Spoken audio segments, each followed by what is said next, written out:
This is Democracy Now!, democracynow.org, The War and Peace Report. I'm Amy Goodman. And I'm Nermeen Sheikh. Welcome to our listeners and viewers around the country and around the world. On Wednesday, a subcommittee of the House Judiciary held a historic hearing on reparations for slavery, the first of its kind in over a decade. Wednesday's hearing coincided with Juneteenth, a day that commemorates June 19, 1865, when slaves in Galveston, Texas, finally learned that the Emancipation Proclamation had abolished slavery. This year marks the 400th anniversary of the transatlantic slave trade. Lawmakers are considering a bill titled the Commission to Study and Develop Reparation Proposals for African Americans Act. The bill was introduced by Democratic Representative Sheila Jackson-Lee of Houston this year, after former Congressmember John Conyers had championed the bill for decades without success. The bill carries the designation H.R. 40, a reference to 40 acres and a mule, one of the nation's first broken promises to newly freed slaves. Ahead of the hearing, Senate Majority Leader Mitch McConnell was asked by reporter Eva McKend of Spectrum News whether the government should issue a public apology for slavery. I don't think reparations for something that happened 150 years ago, for whom none of us currently living are responsible, is a good idea. We've, tried to deal with our original sin of slavery by fighting a civil war, by passing landmark civil rights legislation. We've elected an African-American president. I think we're always a work in progress in this country, but no one currently alive was responsible for that.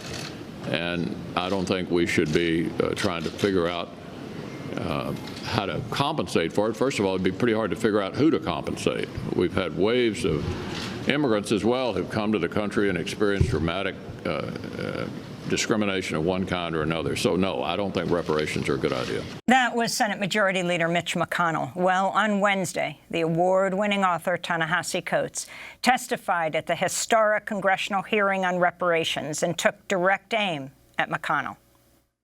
Yesterday, when asked about reparations, Senate Majority Leader Mitch McConnell offered a familiar reply. America should not be held liable for something that happened 150 years ago, since none of us currently alive are responsible. This rebuttal proffers a strange theory of governance, that American accounts are somehow bound by the lifetime of its generations. But well into this century, the United States was still paying out pensions to the heirs of Civil War soldiers. We honor treaties that date back some 200 years, despite no one being alive who signed those treaties. Many of us would love to be taxed for the things we are solely and individually responsible for. But we are American citizens, and thus bound to a collective enterprise that extends beyond our individual and personal reach. It would seem ridiculous to dispute invocations of the founders or the greatest generation on the basis of a lack of membership in either group. We recognize our lineage as a generational trust, as inheritance. And the real dilemma posed by reparations is just that, a dilemma of inheritance. It is impossible to imagine America without the inheritance of slavery. As historian Ed Baptist has written, enslavement, quote, shaped every crucial aspect of the economy and politics of America, so that by 1836, more than 600 million, or almost half of the economic activity in the United States, derived directly or indirectly from the cotton produced by the million-odd slaves. By the time the enslaved were emancipated, they comprised the largest single asset in America, $3 billion in 1860 dollars, more than all the other assets in the country combined. The method of cultivating this asset was neither gentle cajoling nor persuasion, but torture, rape, and child trafficking. Enslavement reigned for 250 years on these shores. When it ended, this country could have extended its hallowed principles, life, liberty, and the pursuit of happiness to all, regardless of color. But America had other principles in mind. And so for a century after the Civil War, Black people were subjected to a relentless campaign of terror, a campaign that extended well into the lifetime of Majority Leader McConnell. It is tempting to divorce this modern campaign of terror, of plunder, from enslavement. But the logic of enslavement, of white supremacy, respects no such borders. And the god of bondage was lustful and begat many heirs, coup d'etats and convict leasing, vagrancy laws and debt peonage, redlining and racist GI bills, poll taxes and state-sponsored terrorism.